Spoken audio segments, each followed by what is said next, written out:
आजच्या लेक्चरमध्ये आपण एक महत्त्वाचा मुद्दा डिस्कस करणार आहे, तो आहे महाराष्ट्राचा राजकीय भूगोल, पॉलिटिकल जिओग्राफी ऑफ महाराष्ट्र।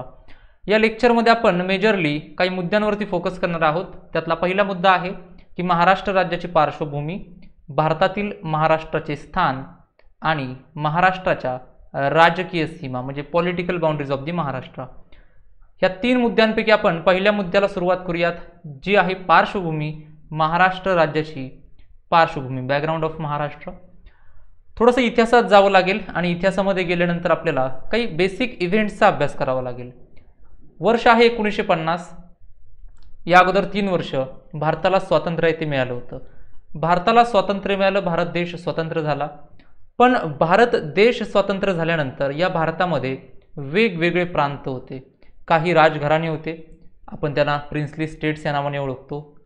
कालांतराने प्रिन्सली स्टेट्स सुद्धा भारतामध्ये विलीन झाले, ॲनेक्सेशन झालं।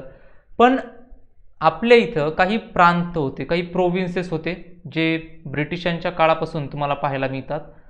आता या प्रांतांमध्ये कोणकोणते प्रांत होते ते आपल्या समोर या मॅपमध्ये आहेत। जसं की तुम्हाला एक बॉम्बे प्रेसिडेन्सी पाहायला मिळत आहे, आपला जो आता हा प्रदेश आहे गुजरातचा आणि पश्चिम महाराष्ट्राचा, या प्रदेशामध्ये बॉम्बे प्रेसिडेन्सी आहे। हैदराबाद संस्थान असेल, इकडे मध्य प्रदेशच्या ऐवजी तुम्हाला एक नाव जरी तुम्ही ऐकलं असेल, मध्य प्रांत, ज्याला आपण सेंट्रल प्रोव्हिन्स या नावाने ओळखतो। तर असे वेगवेगळे प्रांत भारतामध्ये होते। आता काय झालं तर आपण स्वातंत्र्यानंतर राज्यांची निर्मिती करायची कशी, तर यासाठी मोठा एक संघर्ष चालू झाला होता, एक डिबेट चालू झाला होता। त्यामधून एक भाषा हे एक तत्व पुढे आलं की आपण राज्यांची निर्मिती भाषेच्या तत्वावरती करूयात, लँग्वेज बेसवरती करूयात। पण या लँग्वेजला किंवा या भाषेला आपण यूज करायचं का की नाही करायचं, यावरती बराच डिबेट झाला, वाद झाला।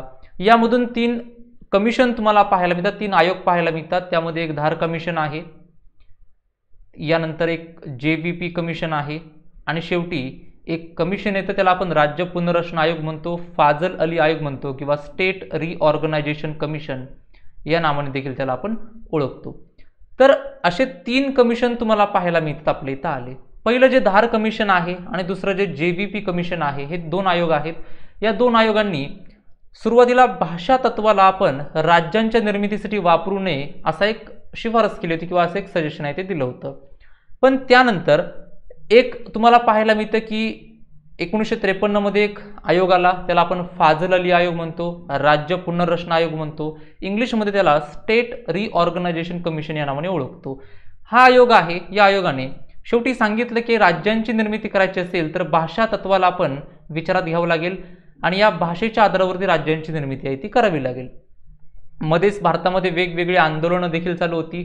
पोट्टी श्रीरामुलू यांच्या नेतृत्वाखाली एक आंदोलन आंध्र प्रदेशच्या एरियामध्ये चालू झालं आणि यातूनच तुम्हाला पुढे पाहायला मिळतं की भारतामध्ये आंध्र प्रदेश हे पहिलं भाषिक तत्वावरती निर्माण झालेलं राज्य बनलं।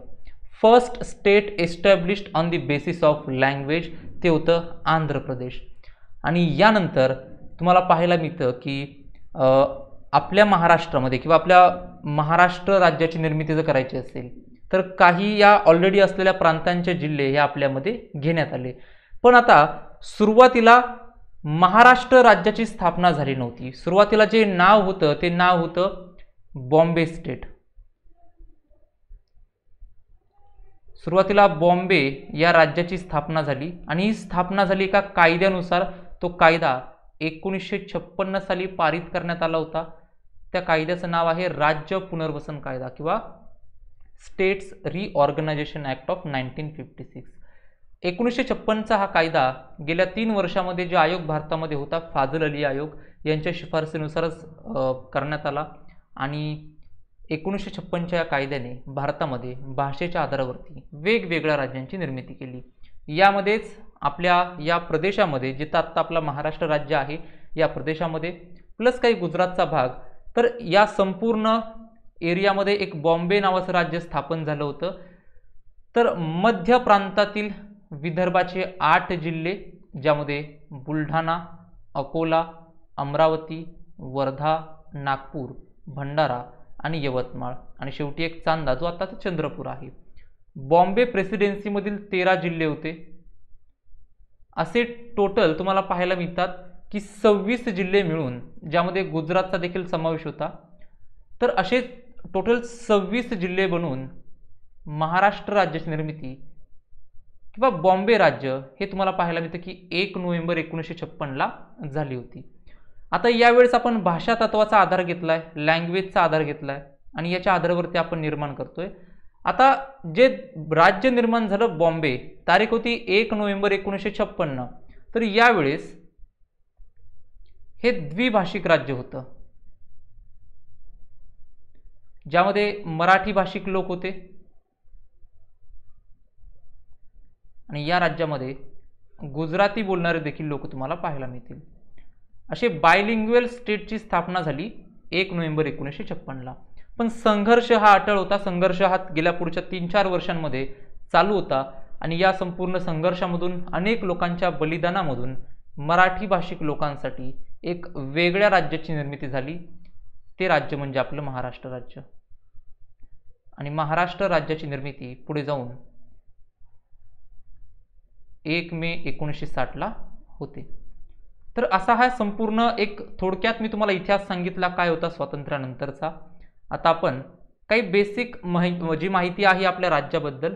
तर जेव्हा आपलं राज्य बनलं 1 मे 1960ला, ते आपलं महाराष्ट्र राज्य होतं. मराठी भाषिक लोकांसाठी या राज्याची निर्मिती भाषेच्या आधारात म्हणजे या तत्वावरती करण्यात आली, ज्यामध्ये 26 जिल्हे त्यावेळेस होते. यावेळेस आपण गुजरातला वगळलं आणि गुजरात एक वेगळं राज्य निर्माण झालं. 26 जिल्हे होते आणि तालुके होते 229. ते देखील आपण डिस्कस करूया. पण जर आपण ओव्हरऑल क्रम पाहिला तर सुरुवातीला 1 नोव्हेंबर 1956ला द्विभाषिक मुंबई राज्याची स्थापना होते. नंतर महाराष्ट्र राज्याची स्थापना 1 मे 1960ला झाली. महाराष्ट्र राज्याचे पहिले मुख्यमंत्री श्री यशवंतराव चव्हाण, पहिले राज्यपाल मान्य श्री प्रकाश. आता ज्यावेळेस महाराष्ट्र राज्याची निर्मिती झाली 1960ला, यावेळेस 26 जिल्हे होते महाराष्ट्रामध्ये, 229 तालुके होते आणि जे ॲडमिनिस्ट्रेटिव्ह डिव्हिजन्स होत्या, प्रशासकीय विभाग होते, ते 4 होते. तर ही आहे आपल्या महाराष्ट्र राज्याची एक थोडक्यात आपण पार्श्वभूमी पाहिली किंवा बॅकग्राऊंड पाहिलं. आता आपल्याला पुढे जायचं आहे आणि पुढे जाऊन आपल्याला आपले जे महाराष्ट्र राज्य आहे याच्या ज्या राजकीय सीमा असतील किंवा आपल्या भारतातलं जे आपल्या महाराष्ट्राचं स्थान आहे हे आपल्याला डिस्कस करायचं आहे. सो आपण आता पुढे जाऊयात आणि पुढे जाताना पार्श्वभूमीनंतर जो मुद्दा डिस्कस करायचा आहे तो मुद्दा हा डिस्कस करूया. तर महाराष्ट्राचा नकाशा आपण यूज करूयाच. फक्त आपल्याला काय करायचं आहे, सुरुवातीला आपल्या महाराष्ट्राचं भारतातलं स्थान हे पाहायचं आहे. आता महाराष्ट्राचं स्थान जर आपण भारताच्या नकाशामध्ये पाहिलं तर तुम्हाला महाराष्ट्र हे पश्चिमेला असणारं एक राज्य दिसून येईल. एक पश्चिम किनारपट्टीवरती असलेलं किंवा भारताच्या पश्चिमेवरती असलेलं राज्य म्हणजे आपलं महाराष्ट्र राज्य आहे.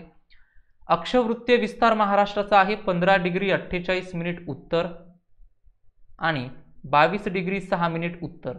आपण जेव्हा भारताचा आणि महाराष्ट्राचा विचार करतो त्यावेळेस ज्यावेळेस आपण अक्षांश विचारात घेतो त्यावेळेस नेहमी दिशांमध्ये उत्तर दिशाच आली पाहिजे, कारण भारत देश आणि महाराष्ट्र राज्य जे आपल्या भारतामध्ये आहे हे कम्प्लिटली उत्तर गोलार्धामध्ये आहेत, नॉर्दर्न हेमिस्फिअरमध्ये आहेत. सो नॉर्थ आणि नॉर्थ म्हणजेच उत्तर आणि उत्तर या दिशा आल्या पाहिजे जर आपण अक्षांश पाहत असेल. ज्यावेळेस आपण रेखांश पाहतो ज्याला आपण लॉन्जिट्यूड्स म्हणतो, तर भारत हा जगाच्या पूर्णपणे पूर्व गोलार्धामध्ये आहे, ईस्ट हेमिस्फिअरमध्ये आहे.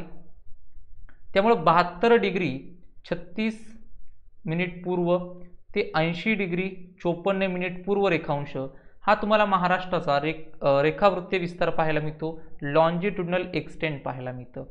सो यामध्ये लक्षात ठेवायचं आपल्याला नेहमी की 2 दिशा कधीही लिहायच्या नाहीत किंवा कधीही त्याला मार्क करायचं नाही. त्या 2 दिशा असतील, एक तर पश्चिम आणि एक दक्षिण. महाराष्ट्र आणि भारताच्या विस्तारामध्ये पश्चिम आणि दक्षिण या 2 दिशा कधीही येणार नाहीत. येतील जगाच्या विचारामध्ये तर त्या येतील पूर्व आणि उत्तर दिशा. तर हे आपल्या महाराष्ट्राचं तुम्हाला स्थान पाहायला मिळतं भारतामध्ये आहे. यानंतर महाराष्ट्राचा जर आपण विस्तार पाहिला, उत्तर दक्षिण विस्तार आणि पश्चिम पूर्व विस्तार, तर महाराष्ट्राची पश्चिम पूर्व लांबी ही जवळपास तुम्हाला 800 किलोमीटरपर्यंत पाहायला मिळते आणि महाराष्ट्राची दक्षिणोत्तर लांबी जी आहे म्हणजे नॉर्थ साऊथ एक्सटेन्शन जो आहे तो 700 किलोमीटरपर्यंत आपल्याला पाहायला मिळतो. यानंतर महाराष्ट्र राज्याचं क्षेत्रफळ आहे 3,07,713 चौरस किलोमीटर. क्षेत्रफळाच्या बाबतीत महाराष्ट्राचा क्रमांक हा 3रा आहे. भारतामध्ये पहिल्यांदा राजस्थान आहे, यानंतर मध्य प्रदेश आहे आणि यानंतर तिसरा क्रमांक लागतो तो आपल्या महाराष्ट्राचा आहे. जर भारताचं क्षेत्रफळ 100% असेल तर या 100%पैकी 9.36% क्षेत्रफळ हे आपल्या महाराष्ट्राने व्यापलेलं आहे. हा देखील एक महत्त्वाचा पॉईंट आपण विचारात घेणं आवश्यक आहे. यानंतर हे आहे भारताचं आपलं लोकेशन. कम्प्लिटली भारतामध्ये महाराष्ट्राचं हे लोकेशन आहे आणि महाराष्ट्र कम्प्लिटली तुम्हाला पश्चिमेला पाहायला मिळतो. पश्चिमेचं एक राज्य आहे. बरं, आपण जेव्हा पुढे जाऊयात आणि काही डिस्कशन आपण करणार आहोत तर महाराष्ट्र हे असं राज्य आहे ज्याला भारतामध्ये किनारपट्टी आहे. भारतामध्ये काही ठराविक राज्य आहेत ज्यांना किनारपट्टी आहे, तर आपलं महाराष्ट्र हे एक त्यातलं राज्य आहे. यानंतर येऊयात महाराष्ट्राच्या राजकीय सीमेंकडे. आणि राजकीय सीमा पाहताना आपल्याला मॅपवरती जाणं आवश्यक आहे. तर आपण मॅपवरती जाऊन थोडंसं डिस्कशन करूयात. आपण ज्यावेळेस महाराष्ट्राचं लोकेशन भारतामध्ये पाहतोय यावेळेस आपल्याला महाराष्ट्राच्या आजूबाजूला असणारे राज्य देखील माहिती पाहिजेत आणि ते राज्य कोणत्या दिशेला आहे हे देखील माहिती असणं आवश्यक आहे. सर्वात पहिल्यांदा आपण या साईडला एक गुजरात राज्य पाहतो. आपण जर महाराष्ट्राची दिशा पाहिली तर गुजरात राज्य हे महाराष्ट्राच्या वायव्य दिशेला तुम्हाला आढळून येईल. इंग्लिशमध्ये याला आपण म्हणतो नॉर्थ वेस्ट. जर महाराष्ट्राच्या आपण उत्तरेला पाहिलं तर तुम्हाला मध्य प्रदेश हे राज्य दिसेल. महाराष्ट्राच्या पूर्वेला आलो तर छत्तीसगड हे राज्य आपल्याला दिसेल. जर महाराष्ट्राच्या आग्नेयेला आलो आपण म्हणजे साऊथ ईस्टला आलो तर आपल्याला एक तेलंगणा नावाचं राज्य दिसतं. यानंतर इथं कर्नाटक नावाचं एक राज्य आहे आणि शेवटी इथं एक गोवा नावाचं राज्य आहे. सो असे टोटल गुजरात, MP, छत्तीसगड, यानंतर आहे तेलंगणा, कर्नाटक आणि गोवा. या प्रकारे आपल्याला महाराष्ट्राच्या आजूबाजूला काही राज्य पाहायला मिळतात. याचबरोबर आपल्याला एक केंद्रशासित प्रदेश देखील या ठिकाणी आढळतो. तो आहे दादर नगर हवेली, दमण आणि दीव. असा एकच केंद्रशासित प्रदेश आपल्या महाराष्ट्राच्या पालघर जिल्ह्याच्या सीमेवरती आहे, तर तो देखील आपण लक्षात ठेवणं आवश्यक आहे. आता आपण पाहूयात की कोणत्या दिशेला महाराष्ट्राच्या कोणतं राज्य आहे. जसं की आपण डिस्कस केलं की वायव्येला गुजरात राज्य आहे, महाराष्ट्राच्या उत्तरेला मध्य प्रदेश आहे, ईशान्येस म्हणा किंवा पूर्वेला म्हणा छत्तीसगड आहे, आग्नेय म्हणजे साऊथ ईस्टला तेलंगणा, आग्नेयेलाच तुम्हाला तेलंगणा राज्य दिसतं. यानंतर दक्षिणेला जर आपण पाहिलं तर 2 राज्य आहेत, कर्नाटक आणि गोवा. सो अशा प्रकारे महाराष्ट्राच्या आजूबाजूला तुम्हाला राज्य लक्षात ठेवायचे आहेत आणि राज्यांच्या दिशा देखील माहिती पाहिजेत, कारण दिशांवरती देखील प्रश्न आपल्याला काही वेळेस येतो. त्या दिशा आपल्याला समजल्या पाहिजेत. आता महाराष्ट्राची सर्वाधिक सीमा ही कोणत्या राज्याला आहे. तर आपण जे आता राज्य विचारात घेतली तर या राज्यांपैकी मध्य प्रदेश राज्य आहे. या मध्य प्रदेश राज्याला महाराष्ट्राची सर्वाधिक सीमा ही लागून आहे. सर्वाधिक जिल्ह्यांची सीमा देखील आपली मध्य प्रदेश याच राज्याला लागून आहे. आपण ते डिस्कशन करूयात की कोणकोणते जिल्हे आहेत आणि तिथं किती ते जिल्हे आहेत, आकडा आणि नावं हे देखील पाहणार आहोत. सर्वात कमी ही गोवा या राज्याला आपली सीमा आहे आणि महाराष्ट्राच्या वायव्येला तुम्हाला दादर नगर हवेली, दमण आणि दीव हा केंद्रशासित प्रदेश आहे तो दिसतो. जो अगोदर वेगळे होते आता त्यांचं मर्जिंग झालेलं आहे. सो एकच हा केंद्रशासित प्रदेश आहे, त्याचं कंप्लीट नाव आहे दादर नगर हवेली आणि दमण आणि दीव. यानंतर महाराष्ट्राचा नकाशा एकदा आपण ओव्हरलुक करूया. नकाशामध्ये गोष्टी समजून घेतल्या की आपल्याला चार्टमध्ये जाता येईल. आपण जर इथं गुजरात म्हणत असेल तर गुजरातच्या या ठिकाणी बघा पालघर आहे, नाशिक, धुळे आणि नंदुरबार. तुम्हाला हे 4 जिल्हे दिसतील. हे 4 जिल्हे आपल्या गुजरात या राज्याला लागून आहेत. आता जर आपण मध्य प्रदेशचा विचार केला तर मध्य प्रदेशला बघा नंदुरबार आहे, धुळे देखील आहे, जळगाव, बुलढाणा, अमरावती, नागपूर, भंडारा आणि गोंदिया. सो आपल्याला इथं नंदुरबार, धुळे, जळगाव, बुलढाणा, अमरावती, यानंतर नागपूर, बुलढाणा, भंडारा आणि गोंदिया हे लक्षात ठेवायचे आहेत. आता स्पेसिफिकली आपण काही लक्षात ठेवूयात की अकोला, वाशिम नाहीये आणि वर्धा नाहीये, कारण हे कन्फ्यूज करायचा प्रयत्न करतात. त्यामुळे याला आपण स्पेसिफिक लक्षात ठेवूया की बुलढाणा नंतर डायरेक्टली अमरावती आहे. अकोला आणि वाशिम इथे येणार नाही, वर्धा इथे येणार नाही. यानंतर छत्तीसगड जर आपण पाहिलं तर छत्तीसगडला गोंदिया आहे, आणि गडचिरोली आहे. तेलंगणाचा विचार केला तर तेलंगणाचं आपण पाहिलं तर गडचिरोली आहे, चंद्रपूर आहे, यवतमाळ आणि नांदेड. यानंतर कर्नाटकला आपण पाहिलं तर नांदेड आहे, लातूर, यानंतर उस्मानाबाद आहे, सोलापूर, सांगली, कोल्हापूर आणि इकडे गेला तर सिंधुदुर्ग. आणि शेवटी गोवा जर आपण पाहिलं तर तुम्हाला सिंधुदुर्ग हे राज्य पाहायला मिळेल. पॉइंट असा आहे की इथं काही जिल्हे असे आहेत जे दोनही राज्यांना सीमा आपली शेअर करतात किंवा सीमा यांची लागून आहे. यामध्ये एक जिल्हा आहे नंदुरबार, एक आहे धुळे. नंदुरबार धुळे जर आपण पाहिलं तर गुजरात आणि मध्य प्रदेश या दोनही राज्यांना या जिल्ह्यांची सीमा ती लागून आहे. इकडे आपण पाहिलं गोंदिया, तर गोंदिया तुम्हाला पाहायला मिळतं की छत्तीसगडला देखील लागून आहे आणि मध्य प्रदेशला देखील लागून आहे. त्याचबरोबर आपण गडचिरोली पाहिलं तर गडचिरोली देखील छत्तीसगड आणि तेलंगणा. इथे कन्फ्युजन होण्याची शक्यता असते. हा जिल्हा लक्षात ठेवणं आवश्यक आहे. तो जिल्हा आहे नांदेड. नांदेड जिल्हा हा तेलंगणा आणि कर्नाटक या दोनही राज्यांना तुम्हाला लागून पाहायला मिळतो.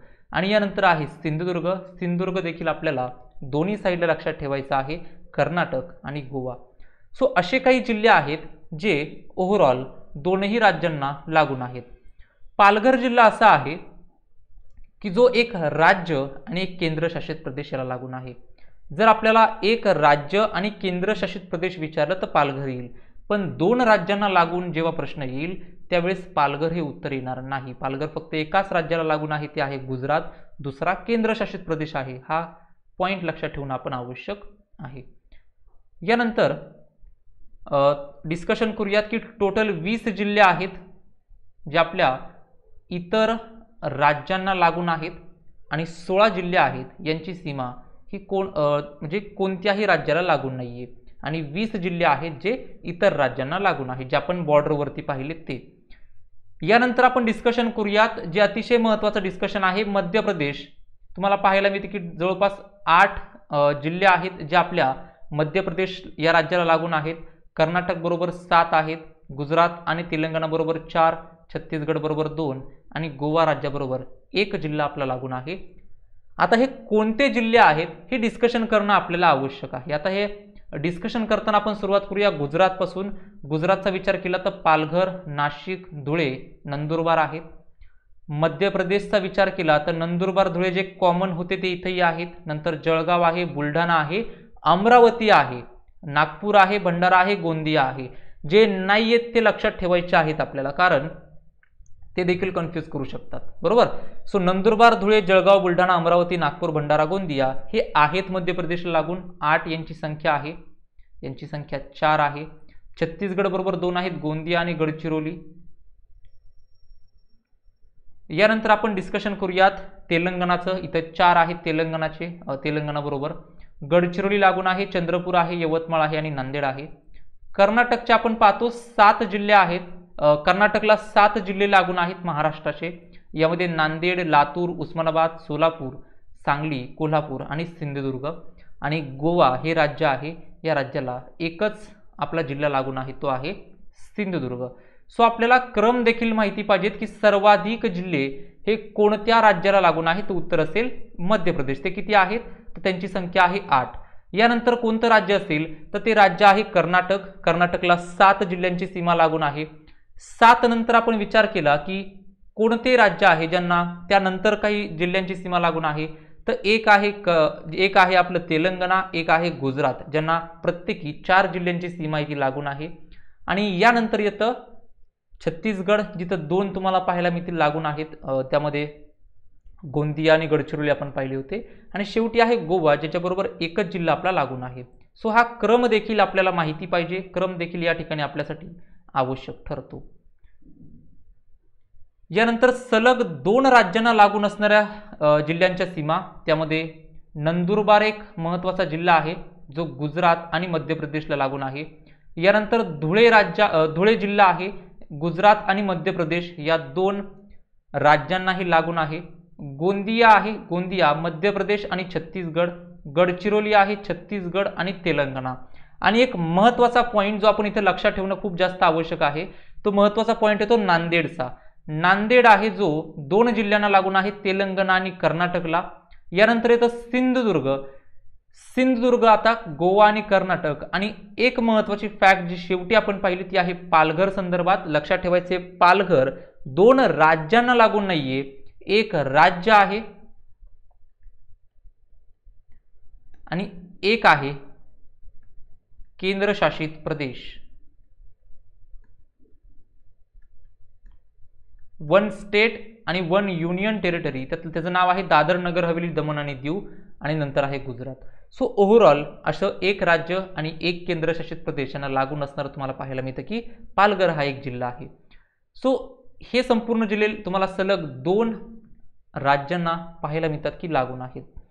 आता आपण पुढे जाऊन जसं आपले लेक्चर पुढे जाईल तसं तुम्हाला पाहायला मिळेल की पुढच्या लेक्चरमध्ये आपण डिस्कशन करणार आहोत महाराष्ट्रामध्ये जे काही प्रशासकीय विभाग आहेत किंवा या सगळ्या गोष्टी आहेत त्या आपण डिस्कशन करूयाच. फक्त एक मला पॉईंट तुम्हाला क्लिअर करणं आवश्यक आहे की आत्ता आपण जस्ट राजकीय सीमा पाहतोय, आत्ता आपण पॉलिटिकल बाउंड्रीज पाहतोय, हे तुम्ही लक्षात घेणं आवश्यक आहे. 2 प्रकारच्या सीमा असतात, एक असतात राजकीय सीमा आणि दुसऱ्या असतात नैसर्गिक सीमा. बघा राजकीय सीमा आता आपण पाहतोय की हे जिल्हे आहेत, हे राज्य आपल्या बाजूला आहे आणि एवढे जिल्हे त्यांना लागून आहेत. पण नैसर्गिक सीमा मात्र आपण फिजिओग्राफीमध्ये पाहणार आहोत, प्राकृतिक रचनेमध्ये पाहणार आहोत. त्यांना आपण इथं कन्फ्यूज करायला नको. त्यावेळेस आपण कोण नैसर्गिक सीमांमध्ये पर्वत येतील, नद्या येतील, या संपूर्ण गोष्टी आहेत त्या पाहणार आहोत. पण आता राजकीय सीमांमध्ये जे आपण तयार केलेलं आहे, जे जिल्हे आहेत, जे पॉलिटिकल युनिट्स आहेत त्यांचा आपण विचार करतोय आणि ते फक्त आता आपल्याला या लेक्चरमध्ये लक्षात ठेवायचे आहेत. सो आपण या लेक्चरमध्ये ज्या काही गोष्टी डिस्कस केल्या त्या संदर्भात थोडं आपण परत एकदा थोडक्यात एक समराईज करायचा त्याला प्रयत्न करूयात. तर या लेक्चरमध्ये आपण भारतातील महाराष्ट्राचे स्थान पाहिलं. जेव्हा आपल्याला समजलं की महाराष्ट्र राज्य हे भारताच्या पश्चिमेला आहे, आपण अक्षवृत्तीय विस्तार पाहिला, रेखावृत्तीय विस्तार पाहिला. मुळात आपण महाराष्ट्राची पार्श्वभूमी पाहिली होती त्या अगोदर आणि यानंतर आपण लोकेशन पाहिलं होतं. बरं, यानंतर आपण अक्षवृत्तीय विस्तार, रेखावृत्तीय विस्तार पाहिल्यानंतर महाराष्ट्र राज्याचा पूर्व पश्चिम विस्तार आणि उत्तर दक्षिण विस्तार देखील पाहिला होता. महाराष्ट्राच्या राजकीय सीमा पाहताना आपण महाराष्ट्राच्या आजूबाजूला कोणकोणती राज्य आहेत, त्या राज्यांची दिशा कोणती आहे, कोणत्या दिशेला कोणतं राज्य आहे हे पाहिलंच. संख्या देखील पाहिली, नावं देखील पाहिली. पण या व्यतिरिक्त आपण एक गोष्ट अजून पाहिली ती आहे महाराष्ट्रातील असे कोणते जिल्हे आहेत जे त्या राज्याबरोबर लागून आहेत. तेव्हा आपल्याला समजलं की मध्य प्रदेश हे राज्य आहे ज्याला सर्वाधिक 8 जिल्ह्यांची सीमा लागून आहे महाराष्ट्राच्या. यानंतर कर्नाटक हे राज्य आहे ज्याला ओव्हरऑल 7 जिल्ह्यांची सीमा लागून आहे महाराष्ट्राच्या. तेलंगणा आणि गुजरात ही 2 राज्य अशी होती ज्यांना प्रत्येकी 4 जिल्ह्यांची सीमा लागून होती. यानंतर छत्तीसगड आपण पाहिलं ज्याला प्रत्येकी किंवा छत्तीसगडला 2 जिल्ह्यांची सीमा लागून होती.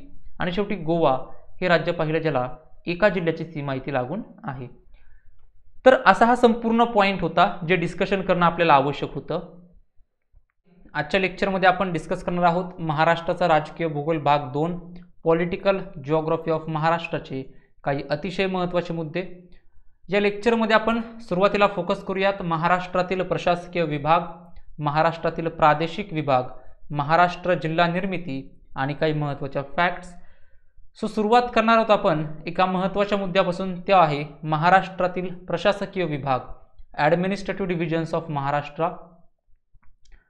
हे डिस्कस करूया आपण.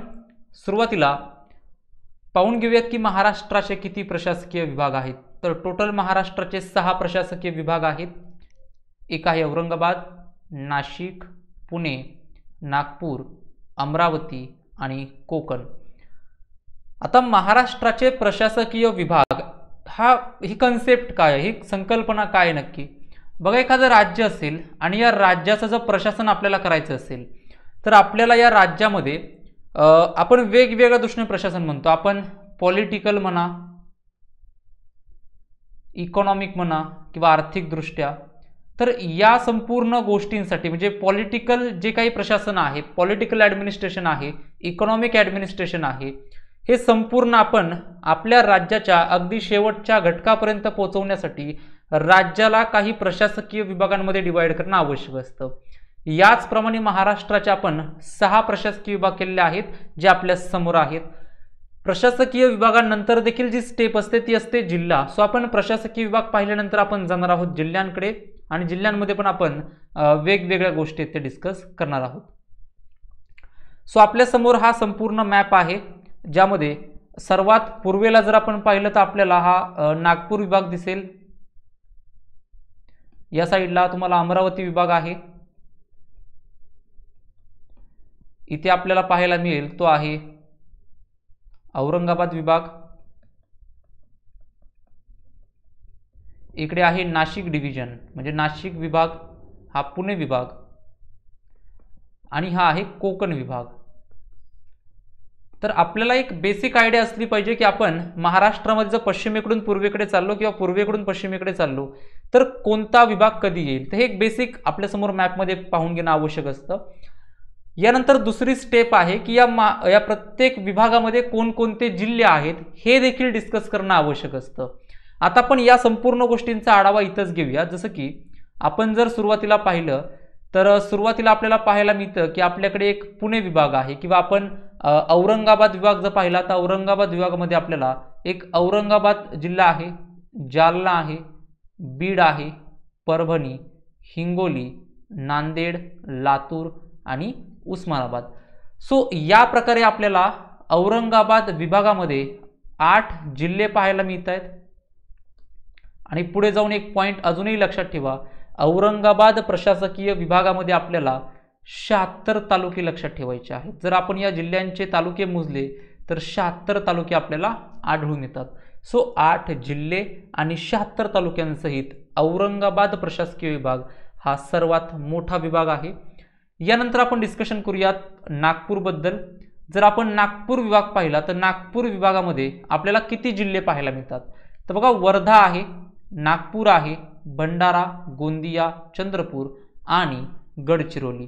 याप्रमाणे आपण जर नागपूर विभाग पाहिला तर आपल्याला 6 जिल्हे पाहायला मिळतात. 6 जिल्हे आहेत. यांची नावं आपल्याला माहिती असणं खूप जास्त आवश्यक आहे. हा खूप बेसिक पॉइंट आहे. यानंतर आपल्याला 64 तालुके लक्षात ठेवायचे आहेत या नागपूर विभागामध्ये. सो आपण औरंगाबाद विभाग पाहिला, आपण तिथले जिल्हे पाहिले, तालुके पाहिले. आपण आता नागपूर विभाग पाहतो, इथले आपण जिल्हे आणि तालुके पाहिलेले आहेत. आता येऊया पुण्याकडे. पुण्यामध्ये किती जिल्हे आहेत, पुणे प्रशासकीय विभाग आपण म्हणतोय, नॉट पुणे जिल्हा. पुणे प्रशासकीय विभागामध्ये किती जिल्हे आहेत, तर पुणे आहे, सातारा, कोल्हापूर, सांगली आणि सोलापूर. टोटल आपल्याला समजतं की 5 जिल्हे आहेत. पण जर आपण तालुक्यांचा विचार केला तर पुण्यामध्ये तालुके आपल्याला 58 तालुके लक्षात ठेवायचे आहेत, या प्रशासकीय विभागामध्ये आहेत.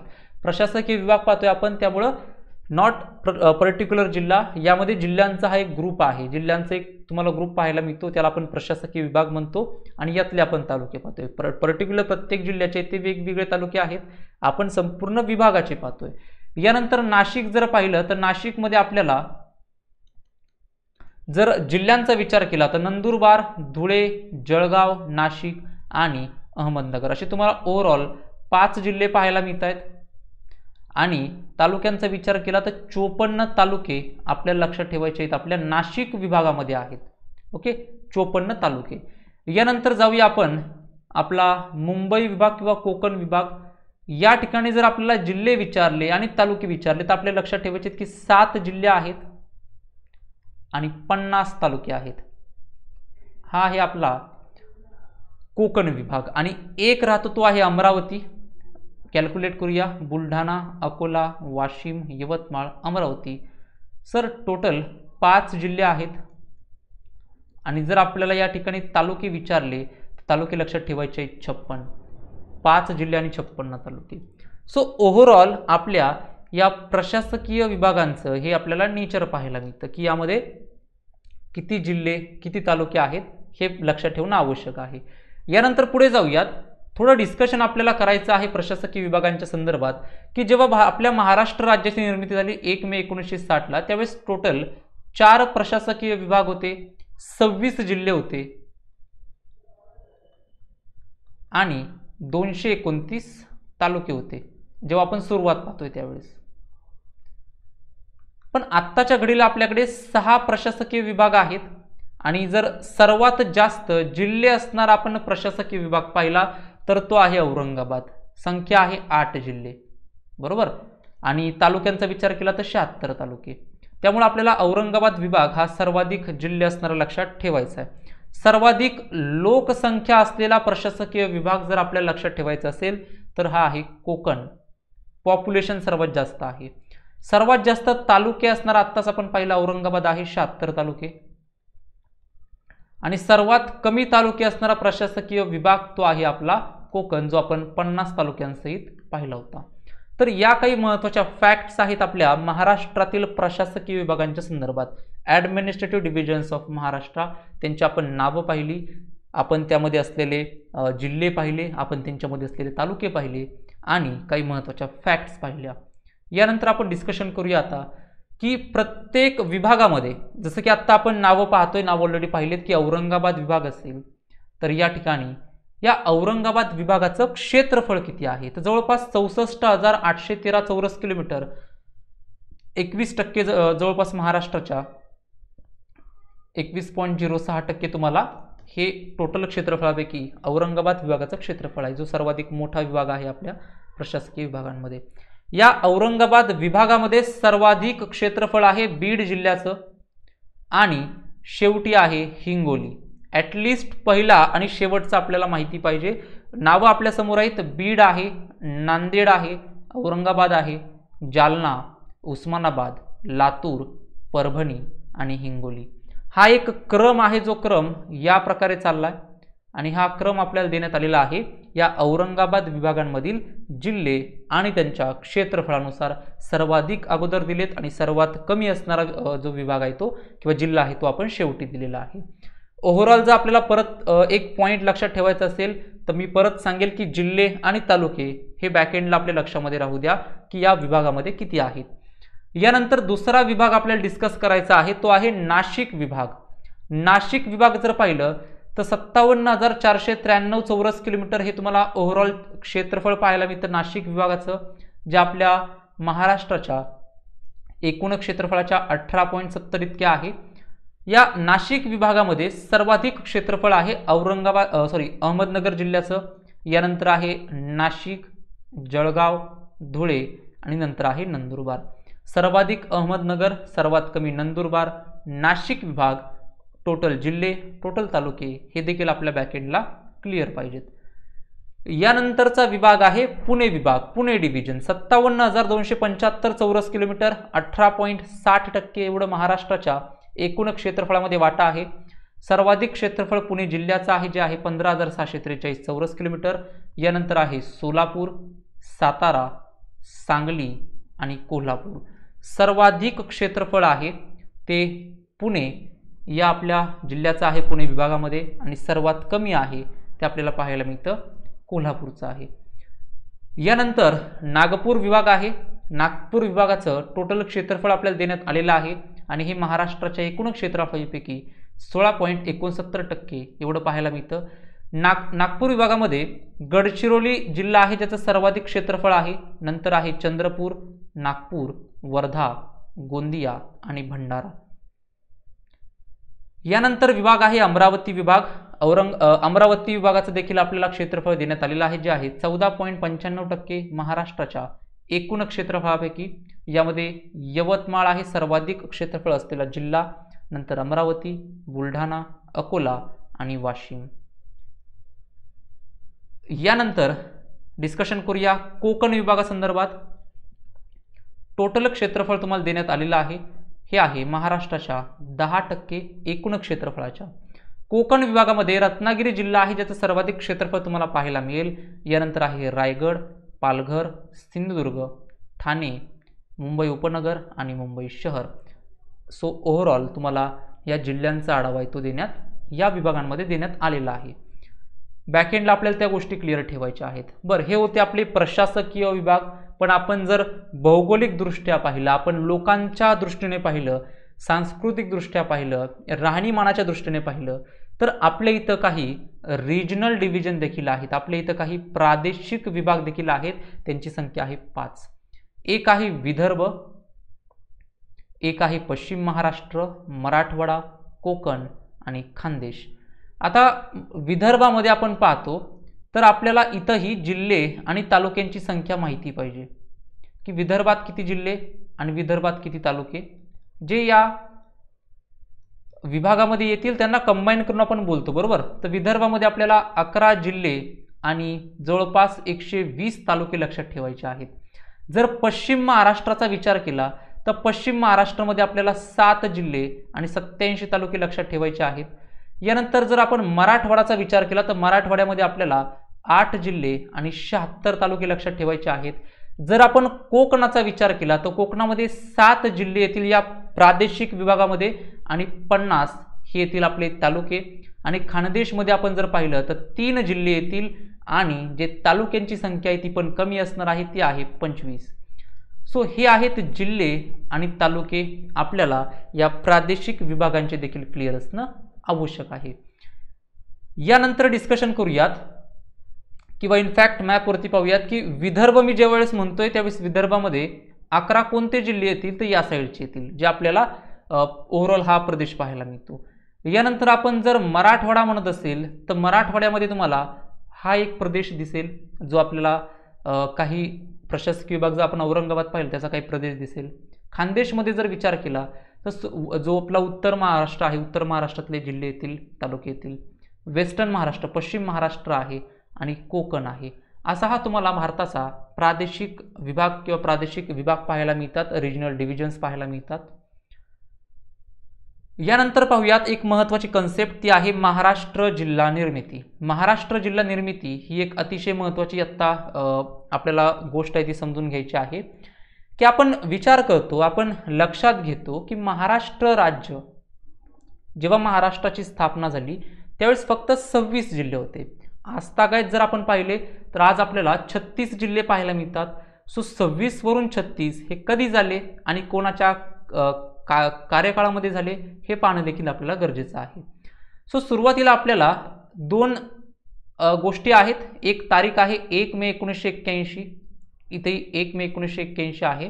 बघा, महाराष्ट्र राज्याची निर्मिती झाल्यापासून जवळपास 1960 ते 1981 या 20-21 वर्षाच्या कालावधीमध्ये एकही जिल्ह्याची निर्मिती महाराष्ट्रात नवीन झाली नाही. पण 1981ला तुम्हाला पाहायला मिळतं, 1980ला एक मुख्यमंत्री येतात, त्यांचं नाव आहे AR अंतुले